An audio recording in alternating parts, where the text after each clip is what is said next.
Kenapa Sayyidina Al-Faqih Muqaddam dapat gelar Al-Ustadz Al-A'zam? Baik.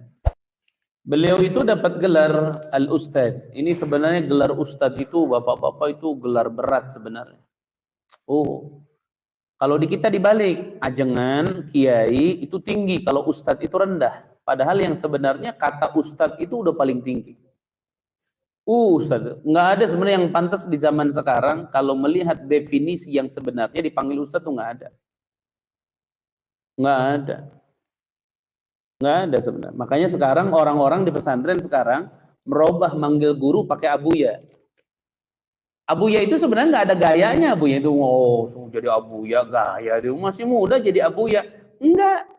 Panggilan abuya justru lebih bagus daripada panggilan Ustadz. Kenapa? Karena abuya itu manggil, abuya itu artinya bapak saya. Ini bapak saya. Abuya ini, abuya saya, bapak saya gitu. Anda kalau bahasa Arab, ini bapak saya, hadza abuya. Ini bapak saya. Hadza abi, abuya, abuy. Nah, ini bapak saya. Alhamdulillah. Ini bapak saya.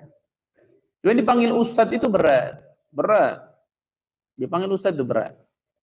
Nah, Sayyidina Al-Faqih itu bapak-bapak, ada seorang ulama dari kalangan keturunan Sayyidina Husain, dan itu menjadi salah satu kakek daripada para habaib yang sekarang ada. Namanya Sayyidina Al-Imam Muhammad bin Ali Ba'alawi. Ini kenapa disebut Al-Ustadz? Karena beliau itu ada di zaman dulu itu zaman perang. Perang itu. Zaman itu tuh perang.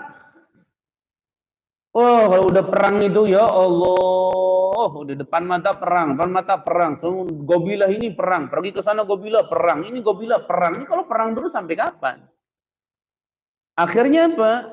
Akhirnya beliau dengan kesolehannya, dengan kemuliaannya, dengan segala-galanya yang beliau miliki, yang Allah anugerahkan kepadanya, dengan mujahadahnya, kewaliannya dan lain-lain, beliau akhirnya berperang beliau itu dengan mereka, dengan apa? Dengan ilmu. Makanya beliau sampai mematahkan pedang. Ada istilah kasrus suyuf. Pedang itu dipatahkan. Terus buang. Sambil beliau itu mengatakan, ini bukan pedang kami. Dikeluarkanlah kalau bahasa sekarang pulpen pedang kami ini. Artinya apa? Mesti apa? Belajar. Akhirnya beliau mengajarkan ilmu, akhlak, adab dan seterusnya. Sehingga mereka melihat dan mengenal mujahadahnya beliau dalam menyampaikan ilmu, mengajar ilmu.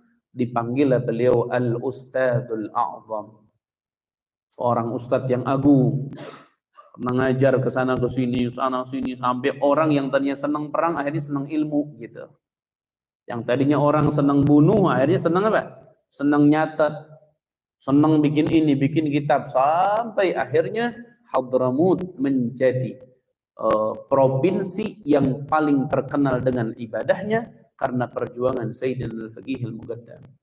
Ya, itu jawaban singkatnya. Wallahu a'lam bishawab.